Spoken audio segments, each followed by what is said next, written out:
बारे में discussion. Muscles के बारे में जानना आपके लिए जरूरी है ना? पहली चीज। हम्म, बट ये मसल किस जगह पे है, इसके लिए जानना आपके लिए सबसे ज्यादा इंपॉर्टेंट है, उससे भी कि ये मसल्स की लोकेशन दरअसल है कहाँ पे। तो ये उससे भी ज्यादा इंपॉर्टेंट है। और सबसे ज्यादा इंपॉर्टेंट कि ये मसल शुरू कहाँ से होते हैं, अटैच कहाँ पे होते हैं, ये भी सबसे ज्यादा इंपॉर्टेंट चीज है आपके जानने के लिए। तो चलिए आज हम मेन मेन मसल्स के बारे में बात करेंगे, जैसे आपके डेल्टॉइड के मसल हो गए, आपके चेस्ट के मसल्स हो गए, आपके लेग्स के मसल हो गए, है ना, आपके कोर के मसल हो गए। ठीक है जी। चलिए शुरू करते हैं हम। सबसे पहले आपके डेल्टॉइड के मसल, ये शोल्डर के मसल्स हम बोलते हैं ना, ठीक है। और हमें सभी को पता है कि शोल्डर हमारे बॉडी को एक स्ट्रक्चर देता है, एक यूनिक स्ट्रक्चर देता है, बढ़िया वाला देता है ना। हम्म, अच्छा। तो जब हम अपने डेल्टॉइड मसल की बात करते हैं और उसके बारे में जानते हैं, चलिए पढ़ते हैं। सबसे पहले डेल्टॉइड मसल, ये हमें कॉमनली एक चीज पता है कि जी हमारे जो डेल्टॉइड के मसल हैं उसके हमारे पास हैं तीन हेड, है ना। कौन कौन से? Anterior, lateral and posterior. बस। एंटीरियर होता है फ्रंट वाला, पोस्टीरियर को कहते हैं हम बैक वाला, और लेटरल होता है हमारा साइड वाला। ठीक है, साइड में जो मसल रहता है। एक चीज मैं समझाता हूँ, एक चीज याद रखना कि हमारा जो शोल्डर का मसल है अटैच कहाँ पे होता है, हमारी ह्यूमरस बोन के ऊपर, यानी कि हमारे इस यहाँ पे ह्यूमरस के ऊपर। तो ये यहाँ से मसल मसल शुरू होते हैं, इधर भी मसल, इधर, और ऐसे ये इतना मसल रहता है हमारे इस तरफ। इसका काम क्या रहता है, ये हमारी आर्म को मूव करता है, चाहे हम फ्रंट की ओर जाएं, चाहे बैक की ओर जाएं, चाहे लेटरल की ओर जाएं। तो ये डेल्टॉइड मसल है जो हमारी आर्म को मूव करने में हेल्प करते हैं ये। ठीक है, बॉल एंड सॉकेट जॉइंट को ये मूव करने में हमारी हेल्प करते हैं डेल्टॉइड। और ये डेल्टॉइड के जो मसल है इतने फ्रीली इस वजह से मूव करते रहते हैं क्योंकि ये बॉल एंड सॉकेट जॉइंट है, तो चलता है ये, ठीक है। और अटैच कहाँ पे होते हैं, यहाँ पे। इसको हम कहते हैं डेल्टॉइड टिबियोसिटी। ठीक है, ह्यूमरस के ऊपर अटैच होता है, इंसर्शन ये है। इस चीज को याद रखें, ह्यूमरस के ऊपर। तभी तो जब हम अपनी आर्म को मूव करते हैं इस तरफ, इस तरफ, तो हमारे मसल ज्यादा ट्रेंड होते हैं डेल्टॉइड के, है ना। चलो, और पीछे की तरफ होता है हमारा रियर डेल्टॉइड। ठीक है। और सबसे ज्यादा इंपॉर्टेंट चीज मैं आपको बताना चाहता हूँ, ये कभी आप ट्राई करके देखना। आप जिस दिन भी शोल्डर का वर्कआउट लगाओगे ना, 80% जो आपका शोल्डर का वर्कआउट होता है वो एंटीरियर डेल्टॉइड को ज्यादा हिट करता है। रियर डेल्टॉइड को या पोस्टीरियर डेल्टॉइड को हम बिल्कुल हिट नहीं करते। पोस्टीरियर, एंटीरियर डेल्टॉइड के लिए हम कितना वर्कआउट लगाते हैं, मिलिट्री प्रेस भी लगा देते हैं, शोल्डर प्रेस भी कभी कभार लगा देते हैं, शोल्डर प्रेस मशीन पे भी लगा देते हैं, फ्रंट रेस भी लगा देते हैं, लेटरल के लिए लेटरल रेस लगा देते हैं ना। लेटरल रेस जिनके मशीन है, मशीन पे लगा लेते हैं, केबल क्रॉस पे लगा लेते हैं, नहीं तो है तो डंबल के साथ लगा देते हैं ना, लीन फॉरवर्ड लेटरल रेस भी लगा देते हैं। पर रियर डेल्टॉइड जब हम लगाते हैं तो कंजूसी क्यों होती है? रियर डेल्टॉइड का जब हम वर्कआउट लगाते हैं तो रियर डेल्टॉइड में क्या होता है, हम इसको अच्छे से ट्रेंड ही नहीं कर पाते रियर डेल्टॉइड को, इसका वर्कआउट कम लगाते हैं। अच्छा, अगर रियर डेल्टॉइड को नहीं ट्रेंड करोगे तो क्या होगा, ये फ्रंट वाले और लेटरल वाले मसल जो होंगे वो आपके ज्यादा स्ट्रांग हो जाएंगे, और ये होगा आगे क्या की आपके तरफ साथ। खींचेगा। मैं आपको बताता हूँ क्या आपके पास दिक्कत आएगी। वो दिक्कत ये आएगी कि एंटीरियर डेल्टॉइड को जब भी आप ट्रेन करने की कोशिश करोगे तो वहां पे मसला क्या आएगा। जैसे मान लो ये आपका एक पोल है, बिजली का खंभा पोल है, ठीक है। और यहाँ पे जा रही हैं कुछ वायर। लेट सपोज ये बिजली का खंभा है और ये सारी की सारी आपके कुछ वायर्स जा रही हैं, और ये ग्राउंड है।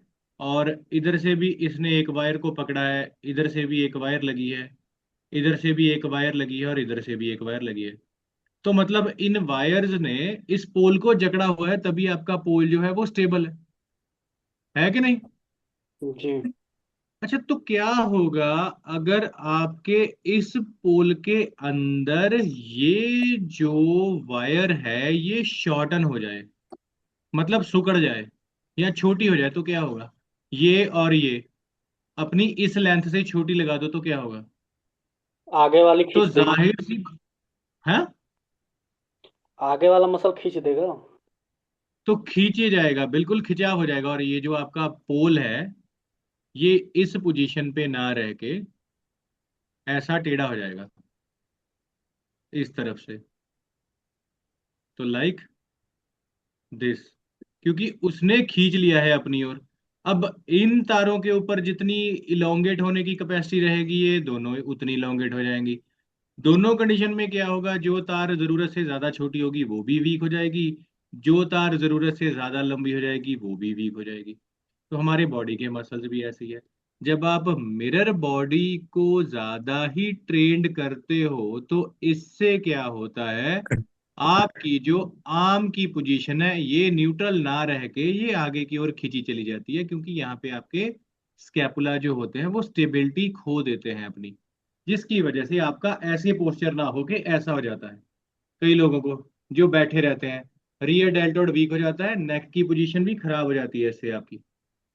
तो ये एक्चुअली इस तरफ से होना चाहिए ऐसा। तो ये नॉर्मल है।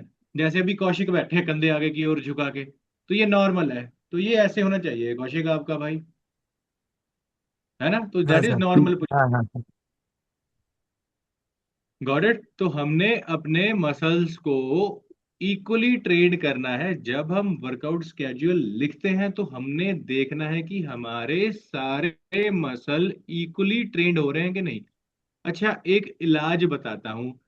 किस किस को आप में से लगता है कि आपको राउंडेड शोल्डर की समस्या है।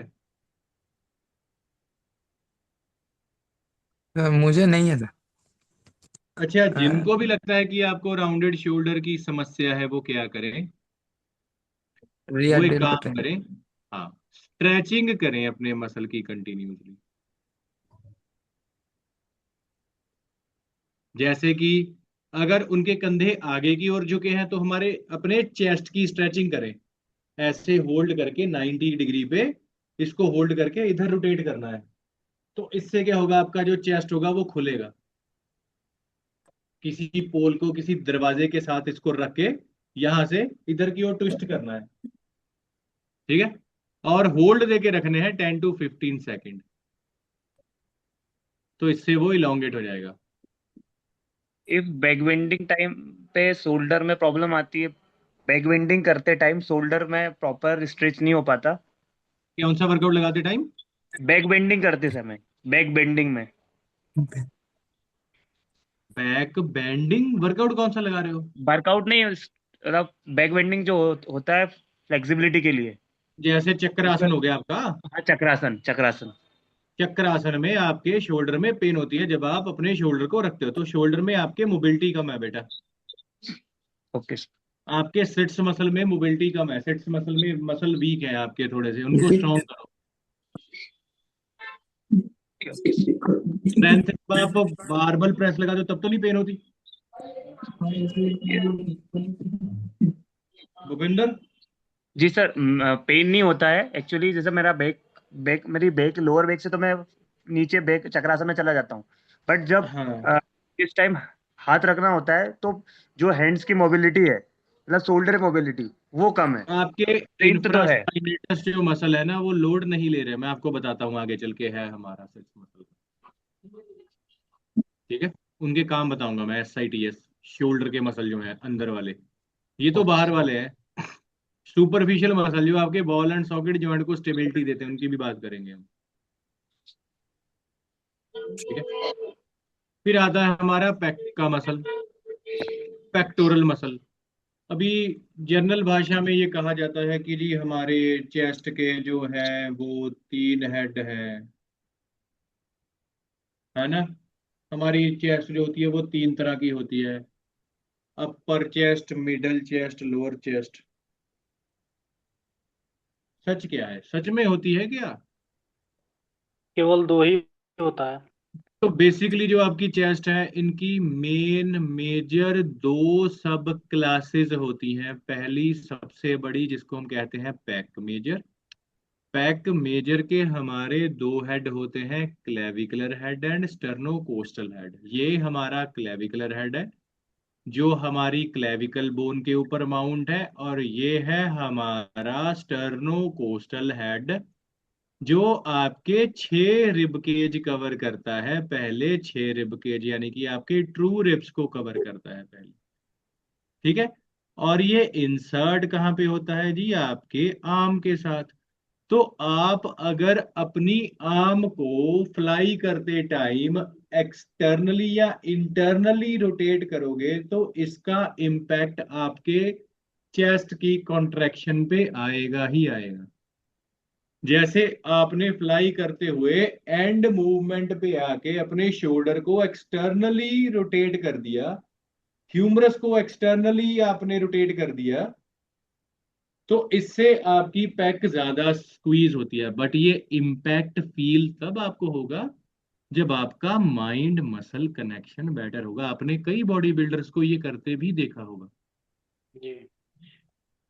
जैसे वो वर्कआउट लगाते हैं ना, राउंड द वर्ड ऐसे करके, तो फाइनल यहाँ पे जोड़ते हैं, तो उसका इम्पैक्ट ये है ताकि आपका ये जो स्टर्नम रीजन है वो ज्यादा डेवलप हो जाए। ठीक है। चेस्ट के फाइबर ज्यादा यहाँ पे इम्पैक्ट करे। और दूसरी चीज, ये जो इंसर्शन पॉइंट होता है ना, कईयों का ऊपर नीचे रहता है, सभी का एक जैसा नहीं होता। कईयों का यहाँ पे रहता है, कईयों का ऑलरेडी यहाँ पे रहता है। जिनका ऑलरेडी नीचे की ओर है वो तो 30 डिग्री पे भी इसको ट्रेन कर सकते हैं, बेंच को 30 डिग्री पे। अगर किसी का ऊपर हुआ तो उसके लिए इसको 45 डिग्री इंक्लाइन करना पड़ेगा बेंच को, क्योंकि जब भी आपने अपने क्लेविकुलर हेड को ट्रेन करना है, मोस्ट प्रोबेबली आपने एक एंगल क्रिएट करना है। वो एंगल होता है, आपने अपनी आर्म्स को 90 डिग्री पे नहीं लेके जाना। It should be below 80 degree. 70 to 80 degree होती है जब आप प्रेसिंग की मूवमेंट लगाते हो, ये इनक्लाइन वाली। आपका एल्बो जॉइंट आपके शोल्डर जॉइंट के ऊपर नहीं आना चाहिए। अगर एल्बो जॉइंट शोल्डर जॉइंट के ऊपर चला गया और आपने प्रेसिंग ऐसे कर ली, तो इम्पैक्ट आपके यहाँ पे आएगा बॉल एंड सॉकेट जॉइंट के ऊपर, यहाँ पे। दूसरी बात, जब आपने इंक्लाइन बेंच प्रेसेस लगाते हो या इंक्लाइन डंबल्स के साथ आप प्रेसेस लगाते हो, तो कभी ऐसा हुआ कि इम्पैक्ट सारे का सारा आपके शोल्डर पे आ रहा होगा रादर देन आपके पेक्टोरल मसल के ऊपर? अगर आता है तो आपने दो चीजें करनी है एडजस्टमेंट, क्योंकि कई लोग कह देते हैं कि सर हमें पता कैसे चलेगा कि ये इंसर्शन ऊपर है या नीचे।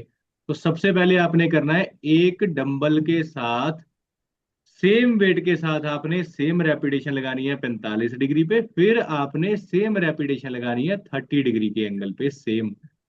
फिर आपने देखना है कि पैक के मसल फाइबर किस वर्कआउट में ज्यादा ट्रेंड हुए, जब बेंच 45 डिग्री पे था या जब बेंच 30 डिग्री पे है।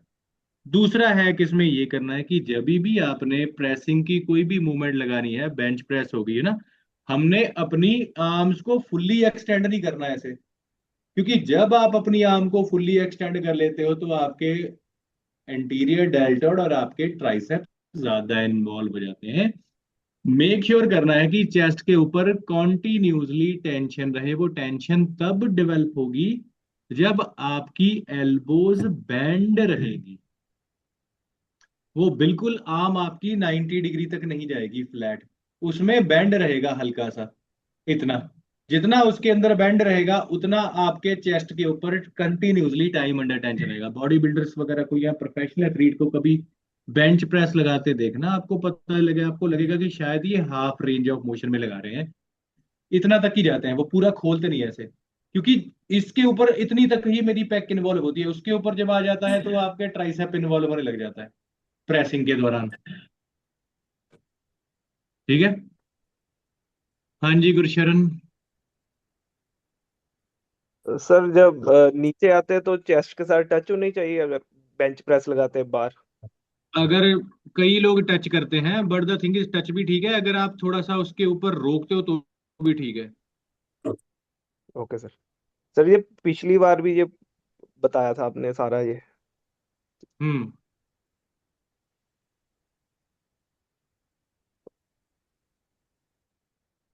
ठीक है।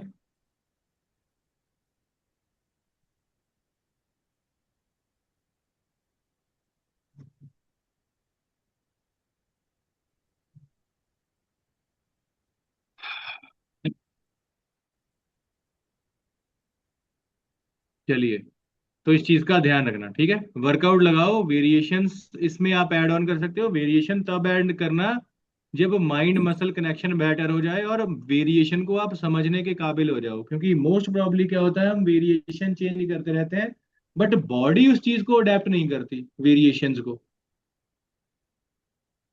जी। ठीक है। फिर आ जाता है हमारा पेक्टोरल माइनर, जो हमारे पेक मेजर के नीचे होता है। तो इसका जो इंसर्शन पॉइंट रहता है वो रहता है हमारा coracoid process of scapula. ये ओरिजिन कहाँ से होता है हमारा, थर्ड फोर्थ और फिफ्थ रिब केज से।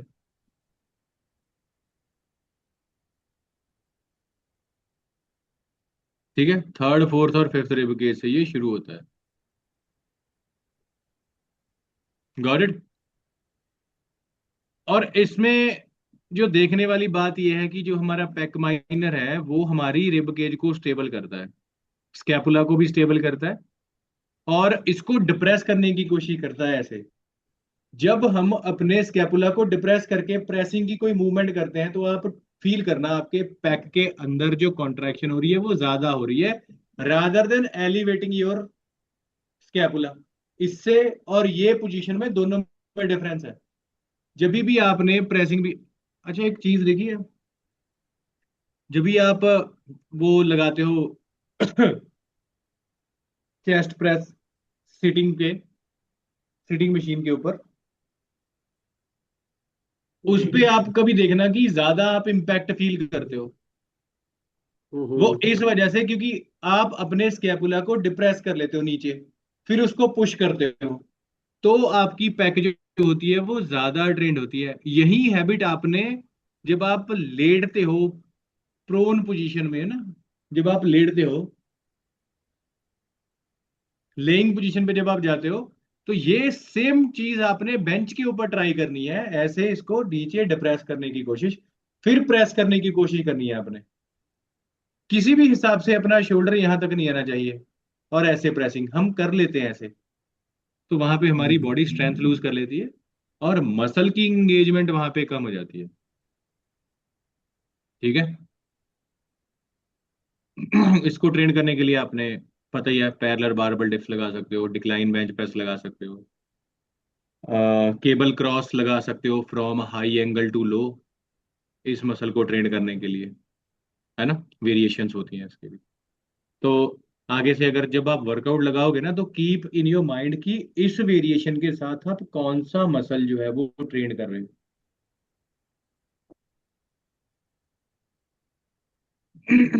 ठीक है जी। जी। चलिए, फिर एक और मसल आता है सबसे ज्यादा इंपॉर्टेंट है आपकी बॉडी में, इसका नाम है ट्रेपेजियस, ट्रैप्स का मसल। ऑन द होल आपने ट्रैप देखा होगा, ये रहा कि डायमंड शेप रहता है जी, है ना। इंसर्ट कहाँ पे होता है ये, हमारे क्रेनियम में, बैक ऑफ द स्कल। इसको ट्रेन करने के लिए हम श्रग्स लगाते हैं, बट क्या कभी किसी ने देखा है कि ये एक सुपरफिशियल मसल है, इसके अंदर एक डीप लेयर भी होगी किसी चीज की, डीप डाउन लेयर,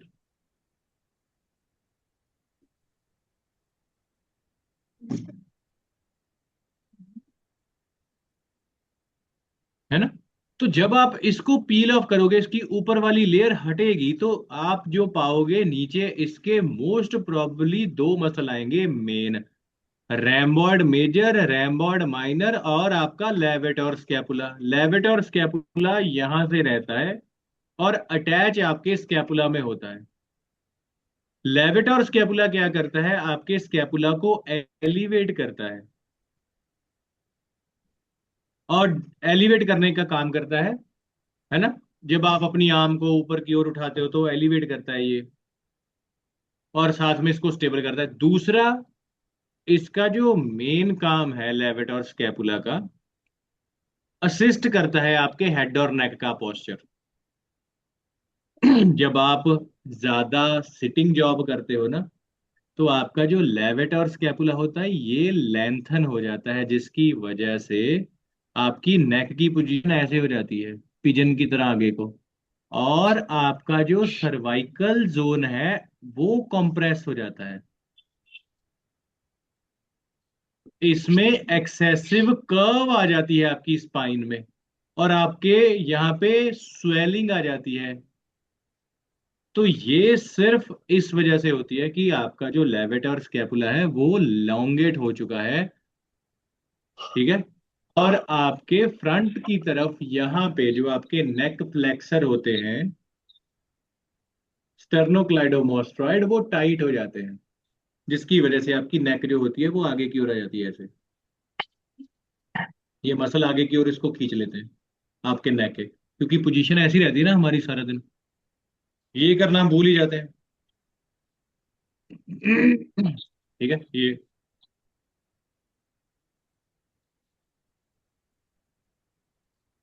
तो दर्द कहाँ पे होता है, यहाँ पे। फिर यहाँ पे लाइट हेडेडनेस लगता है। क्लियर। फिर एक और है जो आपके स्कैपुला को स्टेबिलिटी देते हैं, इनका नाम है रैमबॉर्ड मेजर और माइनर। इनकी बात हम बिल्कुल नहीं करते, ये ट्रैप के नीचे होते हैं। ये आपके स्कैपुला को स्टेबिलिटी देते हैं, और साथ में ये रिट्रैक्ट करने का काम करते हैं ये। That is scapula retraction. मतलब स्कैपुला को यहां तक बांध के रखते हैं, आगे की ओर नहीं जाने देते। That is scapula retraction. तो ये जस्ट बिकॉज ऑफ आपके रैमबॉर्ड के मसल के वजह से होते हैं, रैमबॉर्ड मेजर और रैमबॉर्ड माइनर। इसके साथ रैमबॉर्ड मेजर और माइनर आपके स्कैपुला को असिस्ट करते हैं जब आप इनको रोटेट करते हो एक्सटर्नली। ये इंटरनल फिर लेके आते हैं अपनी बैक पोजीशन को, आपके स्कैपुला को इस पोजीशन पे।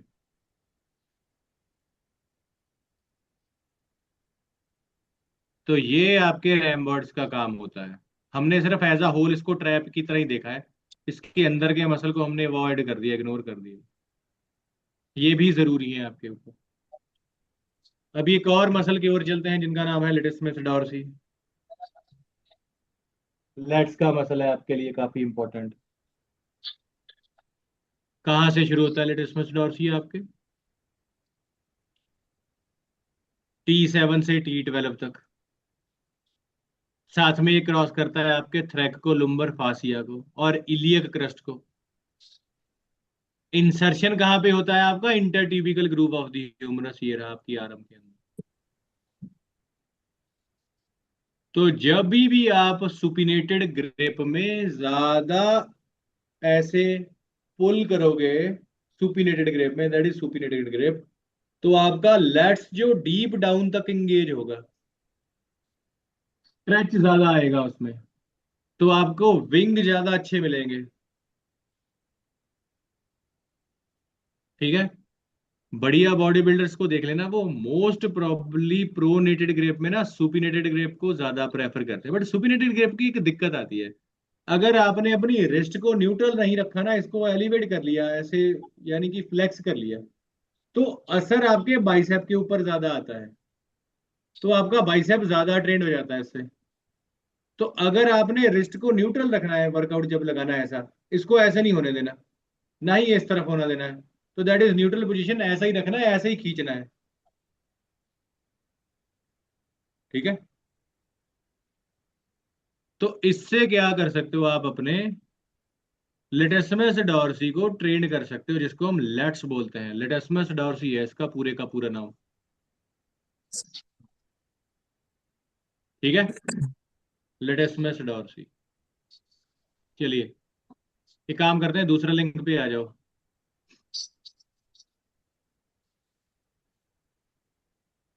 यहाँ से एग्जिट करते हैं, दूसरे लिंक पे आ जाओ। ठीक है।